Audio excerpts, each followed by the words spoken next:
hadn't opened the cedar chest in years. Maybe decades. It sat at the foot of my bed like a forgotten monument, untouched since Peter passed. It used to smell of pine and lavender, and now it just smelled like time. Dust, air, and memory. It was early spring. The snow in Michigan was beginning to melt, retreating reluctantly like a houseguest overstaying their welcome. I stood in my quiet bedroom, bathed in soft gray light. The wind whistled faintly through the old window panes. I felt it that morning, something shift. Not dramatically, but like a loose button finally letting go. I didn't plan on opening that chest. But my hand moved before my thoughts could stop it. The lid creaked. Inside, everything was as I remembered. My silk scarf from Rome, yellowed postcards, Peter's old watch. And at the very bottom, folded in tissue paper like a relic, was the dress. That crimson evening dress. The one I wore the night Peter proposed. The one I hadn't dared touch in over 40 years. I didn't know why I pulled it out. Or why I pressed it to my face. Maybe it was the silence in the house. Or the photograph I'd found yesterday of us laughing at that lakeside inn. I just missed feeling like a woman. Not a widow. Not a grandmother. Woman. The dress still shimmered faintly, though its color had deepened with time. I slipped it on. The zipper didn't reach all the way up. I didn't care. I stood in front of the mirror and stared. For a moment, I didn't see my thinning hair or the lines near my mouth. Saw me. Not the me others remembered, but the one who danced barefoot in the kitchen, who stayed up too late painting, who once said yes to a man in a dark suit with shaking hands. I laughed. Then I cried.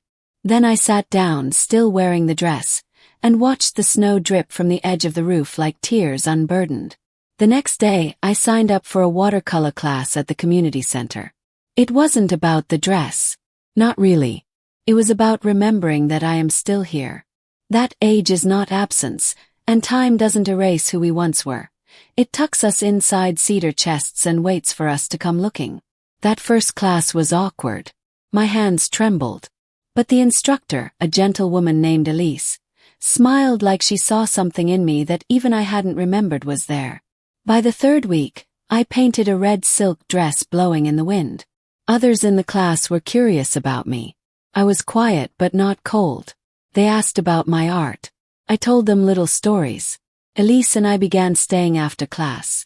We'd share tea in styrofoam cups and talk about nothing.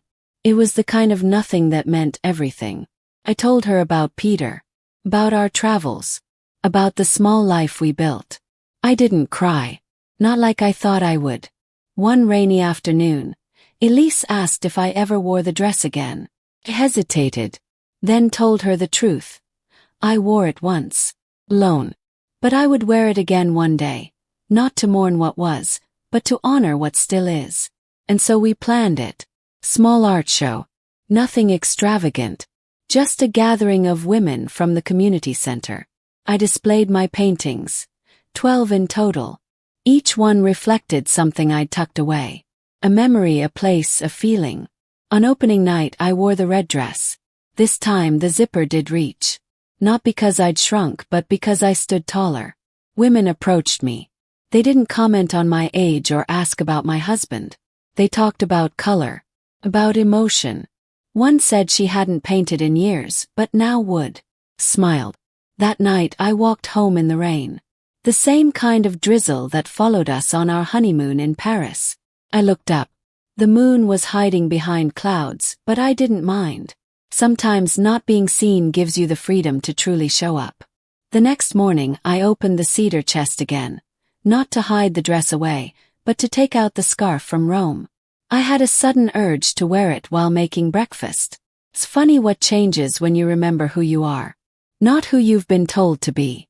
Not who you were when life was loud and full, but who you are when the house is quiet, and you're left alone with your memories, your mistakes, and your magic. I'm not young anymore, but I am not gone, and I will wear that red dress again.